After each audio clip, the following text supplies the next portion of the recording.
ونشهد أن سيدنا ومولانا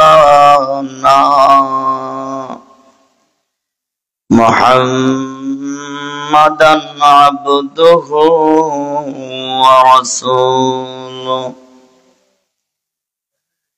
أما بعد فقد قال تعالى في كلامه القديم وفي فرقانه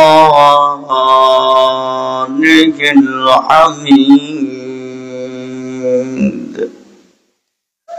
أعوذ بالله من الشيطان الرجيم بسم الله الرحمن الرحيم ومن الناس من يشتري لهو الحديث ليضل عن سبيل الله بغير علم ويتخذها هزوا أولئك لهم عذاب مهين. بارك الله لي ولكم في القرآن العظيم ونفعني وإياكم بالآيات والذكر الحكيم. صلى الله على سيدنا ومولانا محمد وعلى آله وأصحابه وسلم. لا إله إلا الله لا إله إلا الله لا إله إلا الله لا إله إلا الله محمد رسول الله.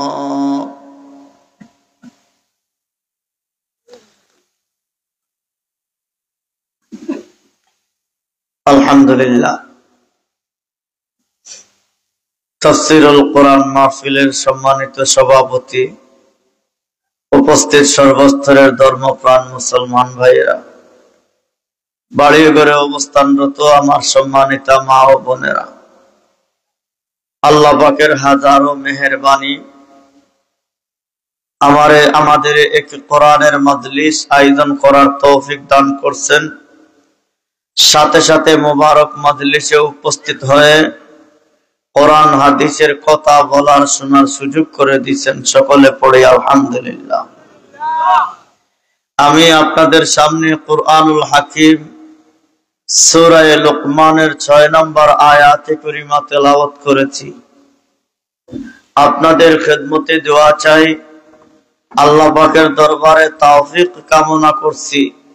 আল্লাহ পাক যেন তেলাওয়াতকৃত আয়াতের আলোকে নির্ধারিত বিষয়ে সহি শুদ্ধ আলোচনা করার তৌফিক দান করেন, যার দ্বারা আমাদের ইহকাল পরকালে উপকারে আসে।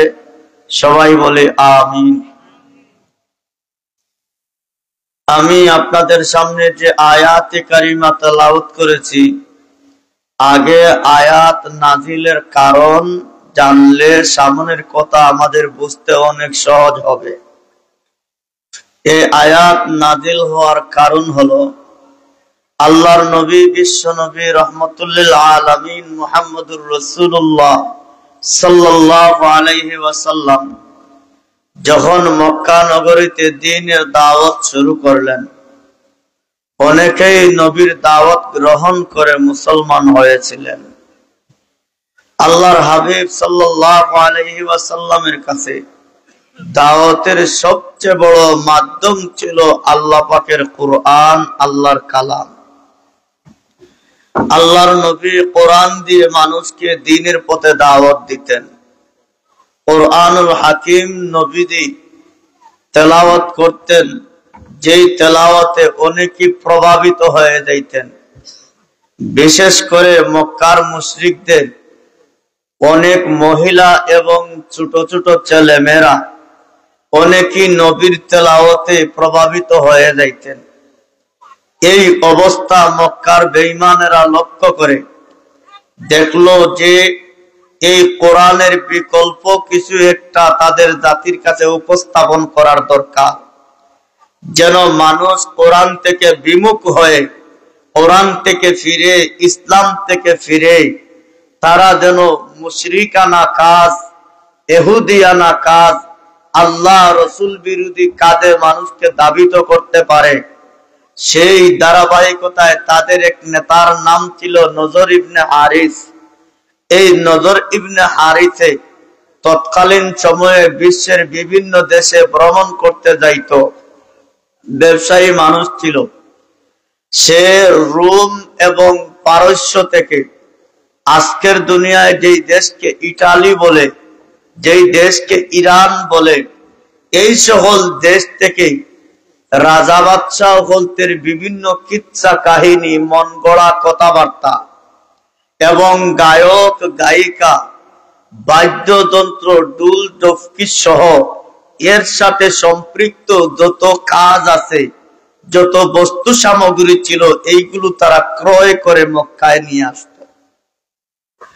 আল্লাহর নবী যখন কোরআনের পথে দাওয়াত দিতেন, কোরআনের পক্ষে কথা বলতেন, শান্তির বাণী শোনাইতেন, শান্তির পয়গাম তাদের কাছে পৌঁছাইতেন, তখন নজর ইবনে হারিস সহ বেঈমানদের বড় একটা দল দাঁড়াইয়া বলতো যে মুহাম্মদুর রাসূলুল্লাহ শুধুমাত্র তোমাদেরকে কোরআন শোনাইতেছে, নামাজ, রোজা, হজ, যাকাত, দুরূদ, জিকির, তাসবির কথা বলতেছে, জান্নাত জাহান্নামের বাণী তোমাদের শোনাইতেছে।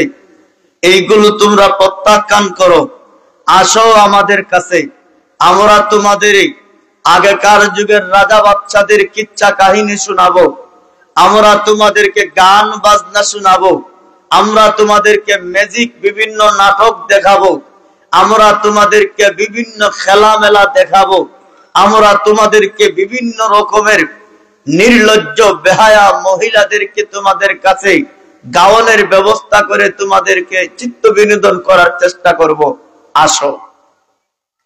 আল্লাহ রাব্বুল আলামিন যখন দেখলেন আল্লাহর কালামের বিপরীতে আল্লাহ রসুল বিরোধী কথাবার্তা, গান বাজনা তারা উপস্থাপন করতেছে, সেই মুহূর্তে আল্লাহ তার নবীর কাছে কুরআনুল কারীমের সূরা লুকমানের 6 নম্বর আয়াত নাযিল করে দিলেন।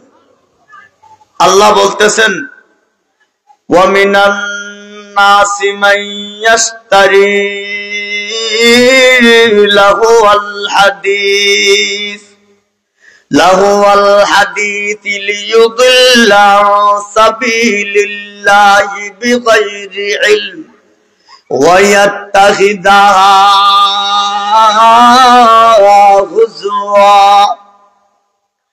আল্লাহ পাক রব্বুল আলামিন বলেন, হে পৃথিবীর মানব জাতি শুনো, মানুষের মধ্যে কোন মানুষ না জেনে এমন অবান্তর কথাবার্তা ক্রয় করে, খরিদ করে মানুষকে আল্লাহর পথ থেকে বিভ্রান্ত করার জন্য, ও দুনিয়ার মানুষ, এবং আমি আল্লাহর আয়াতকে নিয়ে তারা উপহাস এবং মজা ঠাট্টা বিদ্রুপ করে, জেনে রাখো এই কাজে যারা নিয়োজিত থাকবা, আমি আল্লাহর পক্ষ থেকে তাদের দৃষ্টান্তমূলক শাস্তির ব্যবস্থা হবে। কোরআনুল কারীমের আয়াত আল্লাহ নাদিল করে দিলেন। প্রথমেই বললেন মানুষের মধ্যে কিছু কিছু মানুষ আছে যারা অবান্তর কথা লাহওয়াল হাদিস ক্রয় করে। এখন